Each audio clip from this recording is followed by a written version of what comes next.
Ta parole est une lampe à mes pieds, une lumière sur mon sentier. Psaume 119, verset 105. La méditation.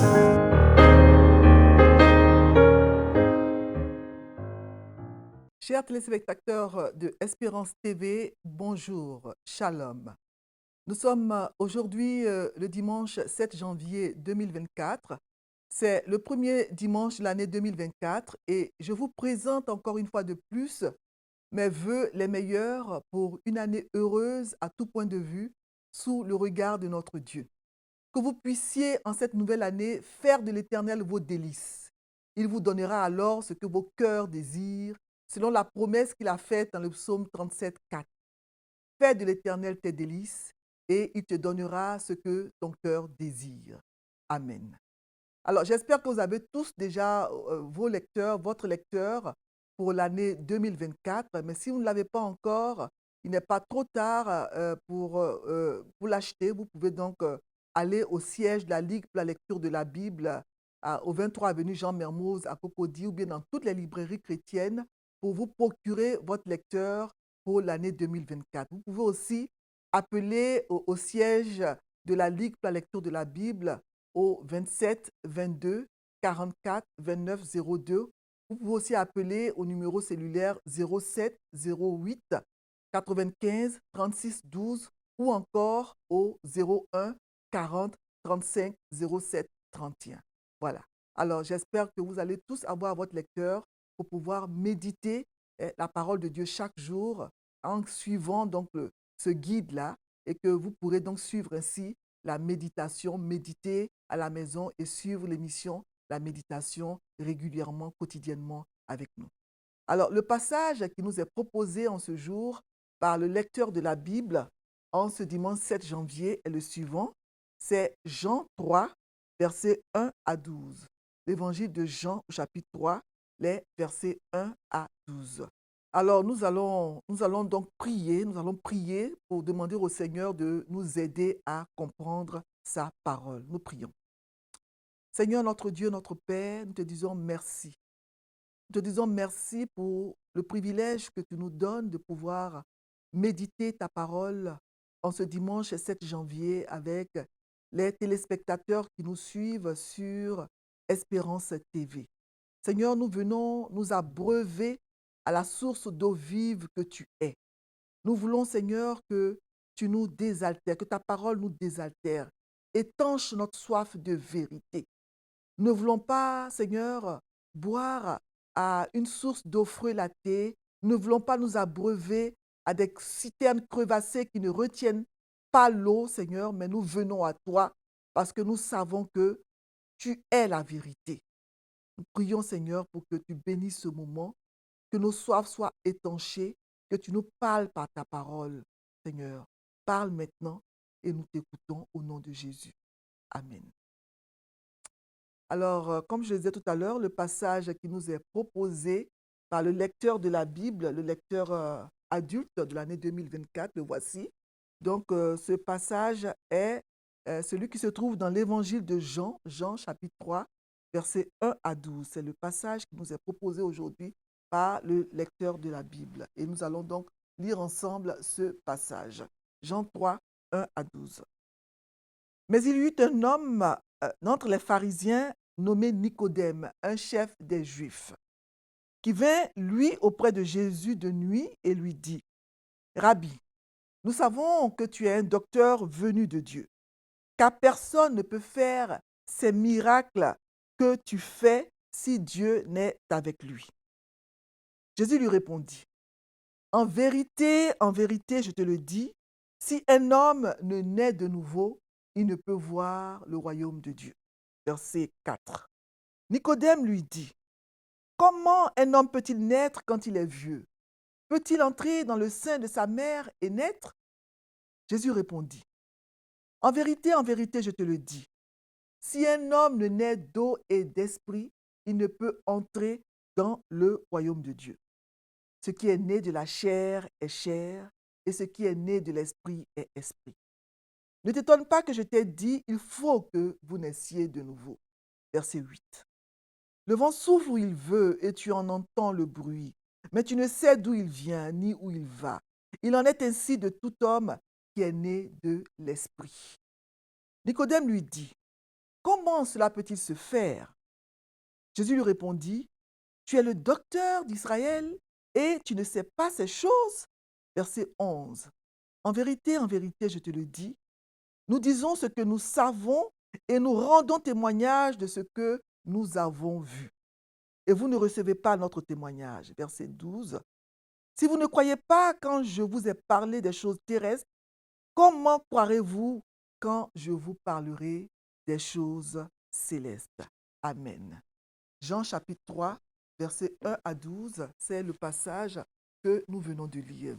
Alors donc ce passage parle du fameux entretien de Jésus avec un personnage nommé Nicodème. Jésus se trouve à Jérusalem pour célébrer la Pâque juive et un homme nommé Nicodème vient auprès de lui de nuit pour s'entretenir avec lui.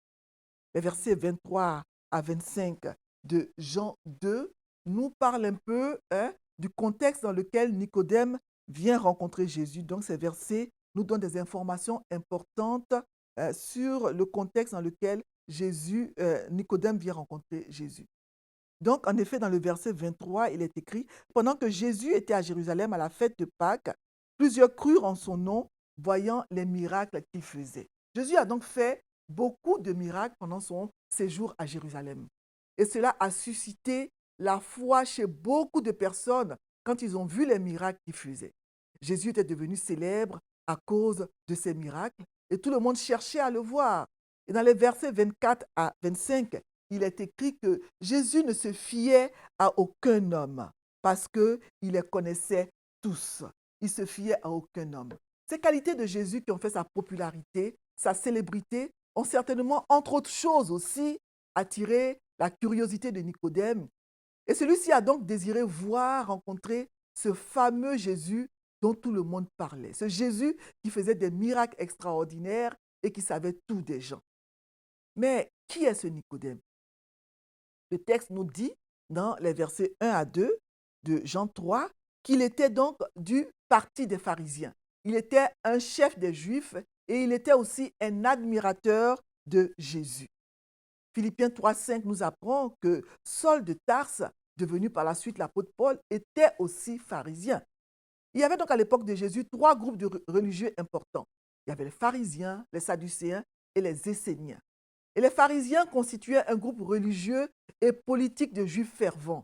Ce qui distinguait particulièrement la doctrine des pharisiens, c'était leur attachement à la tradition.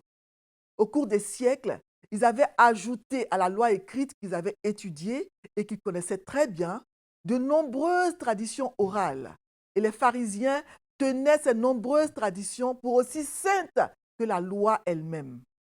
Et beaucoup de pharisiens donnaient la préférence à la tradition. C'est pourquoi Jésus dit dans ce passage bien connu de Matthieu 15, 1 à 9, particulièrement au verset 3, il dit, mais et vous, pourquoi transgressez-vous au profit de votre tradition le commandement de Dieu, honore ton père et ta mère? Et Nicodème était aussi membre du grand Sanhédrin de Jérusalem. Le Sanhédrin, c'était le tribunal religieux juif. C'était l'autorité suprême juive. Nicodème est mentionné pour la dernière fois après la crucifixion en Jean 19, où il aide Joseph d'Arimathée à enterrer le corps de Jésus.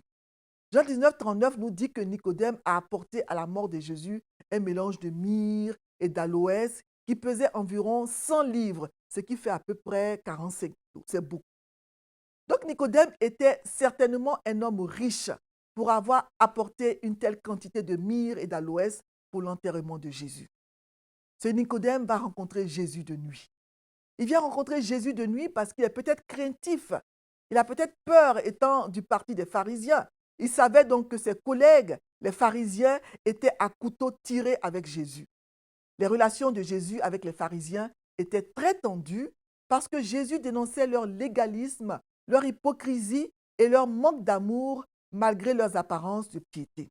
On peut voir dans Matthieu 23 comment Jésus a été très sévère envers les scribes et les pharisiens. Les pharisiens n'aimaient pas Jésus et cherchaient même à le tuer. Mais Nicodème était poussé par les besoins de son âme. Il avait soif de vérité. Nicodème vient donc rencontrer Jésus de nuit. Peut-être aussi parce que pendant la journée, Jésus était très occupé, tiraillé de toutes parts par des gens qui recherchaient des miracles, des guérisons ou qui voulaient tout simplement écouter ses enseignements. Nicodème va donc faire fi de la vie de ses collègues pharisiens et il va rencontrer celui qui est la parole, le verbe, le logos, celui qui est la vie et la lumière, selon Jean 1, versets 1 à 5. Il a soif de vérité. Il a besoin d'être éclairé, enseigné sur les vérités spirituelles. Ce chef des Juifs, cet éminent docteur d'Israël, apprend auprès du docteur venu de Dieu, auprès de Jésus donc, qui n'est pas détenteur d'un doctorat comme lui, Nicodème, qui est un docteur de la loi, un érudit qui a passé de nombreuses années à étudier et à mémoriser tous les méandres de la loi juive. Il va apprendre auprès de ce Jésus une vérité importante, essentielle, vitale qui est celle-ci. Ni ses qualités, ni ses connaissances, ni son érudition, ni son doctorat en théologie, ni son appartenance au parti des pharisiens, ni sa connaissance de la loi juive, ni ses efforts pour la mettre en pratique dans sa vie, ni sa richesse, ni aucune de ses capacités humaines ne lui donne droit au royaume de Dieu. Car de même qu'on entre dans le monde des hommes, dans une famille, par la naissance naturelle, une autre naissance est nécessaire pour entrer dans le domaine spirituel, celui de la famille de Dieu. Il vient à Jésus avec des paroles admiratives au verset 2. Rabbi, nous savons que tu es un docteur venu de Dieu, parce que personne ne peut faire ces miracles que tu fais si Dieu n'est avec lui. Et Jésus lui répond au verset 3 par une déclaration brutale. En vérité, je te le dis. Si un homme ne naît de nouveau, il ne peut voir le royaume de Dieu. Cette déclaration répond à la question 7 proposée par le lecteur en ce jour. Quelle vérité Dieu me révèle-t-il? C'est la vérité essentielle de ce passage. Il faut naître de nouveau. Il dit encore dans Jean 3, 5, si un homme ne naît d'eau et d'esprit, il ne peut entrer dans le royaume de Dieu. Nicodème, il faut que tu naisses de nouveau. Parce que si un homme ne naît de nouveau, il ne peut voir le royaume de Dieu. Je vous conseille de retenir pour le texte d'aujourd'hui ce verset de Jean chapitre 3, verset 3. En vérité, je te le dis. Si un homme ne naît de nouveau, il ne peut voir le royaume de Dieu. Si un homme ne naît de nouveau, si un homme ne naît de nouveau, il ne peut voir le royaume de Dieu. Il ne peut voir le royaume de Dieu. Si un homme ne naît de nouveau, si un homme ne naît de nouveau, il ne peut voir le royaume de Dieu. Si un homme ne naît de nouveau. Chanter les versets bibliques nous aide à les apprendre par cœur. Jean 3, 3. Si un homme ne naît de nouveau, il ne peut voir le royaume de Dieu. Alors Jésus dit à Nicodème, à moins de naître de nouveau, personne ne peut voir le royaume de Dieu. La réponse de Jésus à Nicodème brise ainsi l'hypothèse juive selon laquelle leur identité raciale, leur naissance, le fait qu'ils soient les descendants d'Abraham, le fait d'avoir pour père Abraham, selon Matthieu 3, 9, leur assurait une place dans le royaume de Dieu. À cette époque, les Juifs enseignaient largement que puisqu'ils descendaient d'Abraham, ils étaient automatiquement assurés d'accéder au ciel. Jésus a clairement indiqué que la première naissance d'un homme ne lui assure pas le royaume de Dieu. Seul le fait d'être né de nouveau donne cette assurance. Aujourd'hui encore, beaucoup de gens pensent que le fait d'avoir des parents chrétiens, de naître dans une famille chrétienne, fait d'eux automatiquement des chrétiens. Non, il faut naître de nouveau. Alors Nicodème demande au verset 4, comment un homme peut-il naître quand il est vieux? Peut-il entrer dans le sein de sa mère et naître? La question de Nicodème montre clairement qu'il n'a pas compris la vérité sur la nouvelle naissance. Il applique les propos de Jésus au domaine physique alors que Jésus parle de vérité spirituelle. Si le Seigneur avait dit « tout païen, tout non-juif doit naître de nouveau », il aurait compris. Mais Jésus parle ici de tout homme, qu'il soit juif ou païen. Tout homme, quelle que soit son origine raciale, son âge, son statut social, doit naître de nouveau. Alors, qu'est-ce que naître de nouveau? Essentiellement, cela signifie avoir une nouvelle vie. Un terme théologique pour cela est la régénération. Il ne s'agit pas simplement d'une réforme morale ou religieuse, mais de l'apport d'une nouvelle vie. De la même manière que pour entrer dans ce monde, il faut passer par la naissance, de cette même manière, pour appartenir au royaume de Dieu, il faut y naître. Il faut naître de nouveau. Et dans les versets 5 à 8, Jésus explique la nouvelle naissance.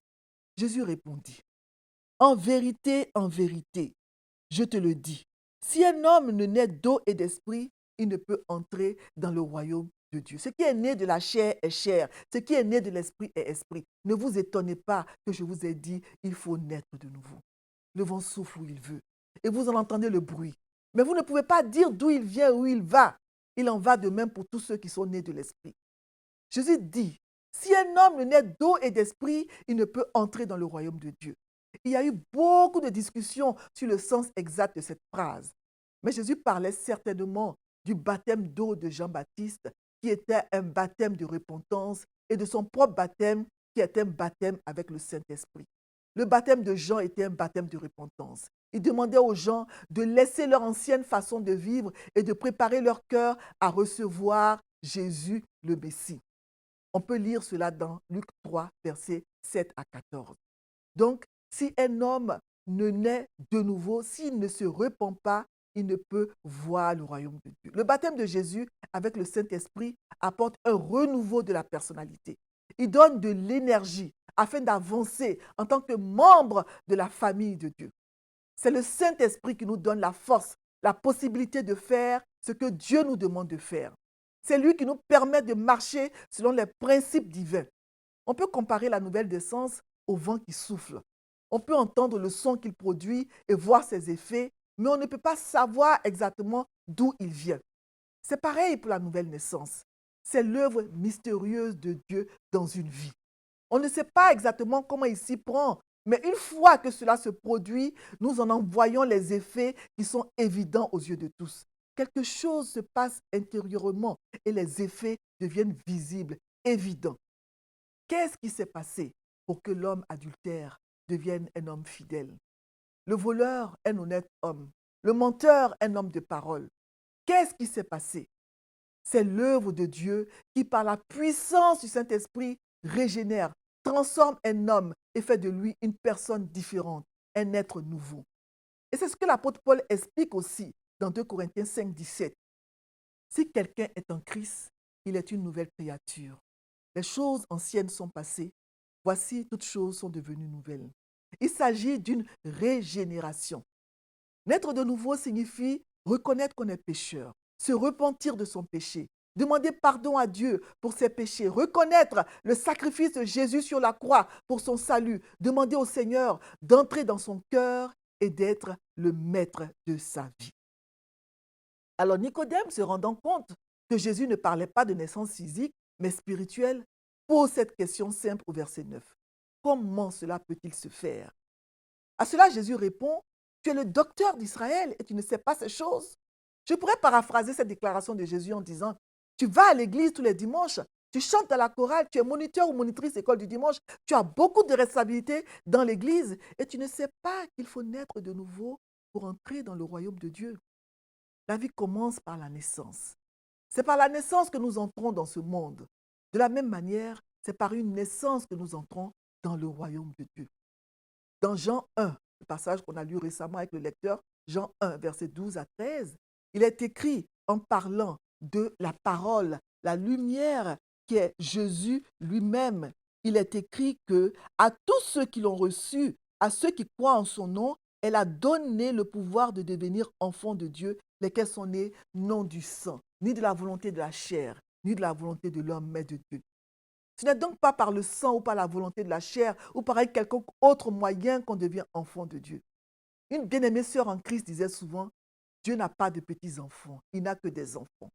Cela veut dire que ce n'est pas parce que ton père ou ta mère est chrétien que toi aussi tu es chrétien. Non, la nouvelle naissance est individuelle. Il faut que tu naisses de nouveau. C'est chacun qui doit naître de nouveau. C'est une nécessité. Sans nouvelle naissance, pas d'entrée dans le royaume de Dieu. C'est chacun qui doit personnellement donner sa vie au Seigneur, se repentir de ses péchés et demander au Seigneur d'entrer dans sa vie. J'en profite pour rendre mon témoignage. Je suis né dans une famille chrétienne. J'ai grandi dans un milieu favorisé spirituellement. Chez nous, les journées commençaient par le culte familial. Et malgré les nombreuses charges politiques, familiales, professionnelles, etc., que mon père avait, il avait institué une tradition chez nous. Tous ceux qui habitaient la maison familiale avaient l'obligation de venir au salon chaque matin pour méditer la parole de Dieu avec le lecteur de la Bible. Je dis bien chaque matin. C'était un homme extraordinaire, mon père. J'entends encore la voix de ma mère qui passait de chambre en chambre chaque matin pour nous réveiller avec une clochette qu'elle agitait et les chants qu'elle chantait. Elle avait une voix magnifique, ma mère. C'était une diva. C'était une obligation chez nous d'assister au culte familial tous les matins. Nous devions évidemment aller à l'église tous les dimanches et participer au camp biblique de la Ligue pour la lecture de la Bible pendant les vacances. Je dis toujours que je n'ai pas connu la vie du monde. Toutes ces choses, je les faisais par obligation. Ce n'était pas un plaisir. Je le faisais parce que les parents nous le demandaient. Les parents l'exigeaient. Je n'avais pas le choix. Papa avait beaucoup d'autorité. Il n'était pas autoritaire, hein, mais il avait beaucoup d'autorité. Une main de fer dans un gant de velours, comme on dit. Et quand il disait quelque chose, mais qui pouvait lui désobéir? Donc, j'ai commencé à un certain moment à ressentir tout cela comme un poids. Lire la Bible chaque matin, aller à l'église le dimanche au camp pendant les vacances. Et surtout, je n'avais pas l'assurance de mon salut. Je suis sûre que si j'avais eu l'occasion à cette période de ma vie de vivre à l'étranger, loin de mes parents, j'aurais arrêté d'observer tous ces rituels, lire la Bible, aller à l'église, tout ça. J'avais aussi peur de la mort et je n'étais pas sûre d'aller au ciel quand j'allais mourir. Cela me tourmentait. Ma relation avec Dieu était ce que je pourrais appeler une relation mécanique. Et puis un jour, après avoir prié, j'ai demandé à celle qui, pendant 19 ans, a été l'agent de la Ligue pour la lecture de la Bible en Côte d'Ivoire, celle que j'appelle ma mère spirituelle, mademoiselle Lucie Schwarzenbach, d'origine suisse. Je lui ai demandé de venir à la maison parce que je désirais lui parler. Cette dame a beaucoup semé dans ma vie. Je lui dois beaucoup. Et chaque fois que j'en aurai l'occasion, je lui rendrai hommage. C'est biblique. Cette horloge suisse qui représente la lampe qui est l'insigne de la Ligue pour la lecture de la Bible, selon le psaume 119, verset 105. Donc cette horloge suisse fait partie de ce qu'elle m'a laissé en héritage. J'avais 14 ans et j'étais en classe de 3e. Quand je l'ai appelée, elle a fait le déplacement jusqu'à la maison familiale à Bégerville. Et nous nous sommes retirés dans un endroit isolé. Je lui ai dit que je désirais donner ma vie au Seigneur. J'ai confessé mes péchés, j'ai pleuré et j'ai demandé au Seigneur d'entrer dans ma vie. Nous avons prié ensemble.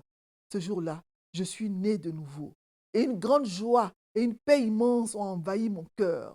Je me rappelle ce qu'elle m'a dit ce jour-là. C'est le plus beau jour de ta vie, hein, Rachel. Après cela, un véritable changement s'est opéré en moi. C'était maintenant avec beaucoup de plaisir que je lisais la Bible, que j'allais au camp, que j'allais à l'église le dimanche. J'ai toujours beaucoup aimé lire, mais j'ai commencé en ce moment-là à dévorer des livres entiers de la Bible et à apprendre des versets bibliques par cœur. Et jusqu'aujourd'hui, je me souviens encore de versets que j'ai appris à cette époque. C'était maintenant avec beaucoup de plaisir et de dynamisme que j'animais les groupes bibliques dans mon lycée, jusqu'à devenir aujourd'hui prédicatrice laïque dans mon église. Tant je désire partager la parole de Dieu, partager avec les autres la foi que j'ai en mon Sauveur. Oh, j'ai eu des moments de doute dans ma vie. Je n'ai pas toujours été fidèle au Seigneur. J'ai eu ce que j'appellerais des moments d'égarement, de confusion. Mais je n'ai jamais complètement lâché la main de mon Dieu. J'ai vécu dans plusieurs pays. J'ai eu le privilège de beaucoup voyager. J'ai parcouru la Terre, la planète Terre, du nord depuis le pays des Esquimaux jusqu'au sud, au Cap de Bonne-Espérance, en Europe, en Asie, en Amérique, en Afrique. J'ai rencontré des personnes de toutes les couleurs, de différentes classes sociales, des personnes immensément riches comme des personnes extrêmement pauvres. J'ai entendu toutes sortes de discours, de raisonnements. Les années ont passé. Mais aujourd'hui, plus que jamais, je reste convaincue que j'ai choisi dans ma vie la bonne part, la meilleure part, qui ne me sera jamais ôté. Les difficultés ne m'ont pas été épargnées sur le chemin de la vie, mais j'ai la paix du cœur. Je suis convaincu de mon salut. Je suis convaincu que si je meurs aujourd'hui, je vais entrer dans la joie de mon Sauveur et passer l'éternité avec lui au ciel. Alléluia. À toi qui m'écoutes en ce moment, je répète les paroles que Jésus a dites à Nicodème. Il faut que tu naisses de nouveau. C'est une nécessité. Ce n'est pas une option. C'est seulement en Jésus que tu peux trouver le vrai bonheur. C'est en lui, auprès de lui, que tu peux étancher ta soif de paix, d'amour, d'avoir un bonheur véritable. C'est lui seul qui peut donner un sens à ta vie. C'est lui qui peut te sauver, te donner la vie éternelle. Alors, si tu veux en savoir plus sur la nouvelle naissance, tu peux aller au siège de la Ligue pour la lecture de la Bible en Côte d'Ivoire, en face de la cité universitaire Mermoz à Cocody, et rencontrer le personnel qui travaille là-bas. Tu peux aussi appeler le siège de la Ligue pour la lecture de la Bible au 07 08 95 36 12 ou encore au 01 40 35 07 31 ou bien la ligne fixe le 27 22 44 29 02. Donne ta vie à Jésus et il donnera un sens à ta vie. Il faut que tu naisses de nouveau. Amen. Nous prions. Seigneur, ce passage nous interpelle. Seigneur, nos cœurs brûlent quand nous lisons ce passage. Parce que ce que tu as dit à Nicodème il y a de cela plus de 2000 ans est encore d'actualité. Oui, il faut que tu naisses de nouveau. Tout être humain doit passer par la nouvelle naissance pour entrer dans le royaume de Dieu. Seigneur, je prie que tous ceux qui écoutent cette émission, qui suivent cette émission sur la télévision Espérance TV, que ces personnes-là soient touchées par ce passage et ressentent la nécessité de naître de nouveau. Béni sois-tu pour ta parole. Nous prions qu'elle porte du fruit dans les cœurs au nom de Jésus. Amen. Merci Seigneur. Ta parole est une lampe à mes pieds, une lumière sur mon sentier. Psaume 119, verset 105. La méditation.